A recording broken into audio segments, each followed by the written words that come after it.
പകൽ നിരീക്ഷണം, രാത്രിയിൽ മോഷണം. 1 വർഷം നീണ്ട പദ്ധതി കൊച്ചിയും ആലപ്പുഴയും ലക്ഷ്യമിട്ട് കുറുവാ സംഘം. രാത്രിയിൽ മോഷണം നടത്താൻ നിശ്ചയിക്കുന്ന വീടുകൾ, വഴികൾ എന്നിവ കണ്ടെത്തി വയ്ക്കുന്നത് കുറുവാ സംഘത്തിലെ സ്ത്രീജനങ്ങളുടെ ദൗത്യമാണ്. എന്നാൽ ഈ ദൗത്യം ചെയ്യുന്നത് കുറുവാ സംഘത്തിലെ പുരുഷൻ. പകൽ സമയം ആക്രി പറക്കാനും ഭിക്ഷയ്ക്കായും ഭക്ഷണത്തിനായും ഇവർ നമ്മുടെ വീടുകളിലെത്തും. വീടുകളും വഴികളും വീട്ടുകാരുടെ സ്വഭാവവും ഇവർ മനസ്സിലാക്കും.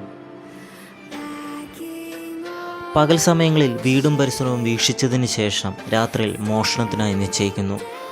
മാരകായുധങ്ങളും ശരീരമാസകലം കരിയോയിലും പൂശി അവർ മോഷണത്തിനിറങ്ങുന്നു.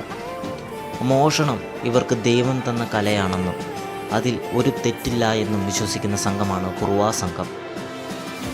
ഏതു വിധേനയും മോഷണം വിജയിപ്പിക്കുക എന്നുള്ള ലക്ഷ്യം തന്നെയാണ് കുറുവാ സംഘത്തിനുള്ളത്. ജീവനെടുത്തിട്ടാണേലും ശരി തന്നെ മോഷണം വിജയിപ്പിക്കണം. അതുകൊണ്ട് തന്നെ അക്രമകാരികളായിട്ടുള്ള ഇവർ മാരകായുധങ്ങളുമായിട്ടാണ് മോഷണത്തിനും കവർച്ചകൾക്കും അവർ ഇറങ്ങുന്നത്.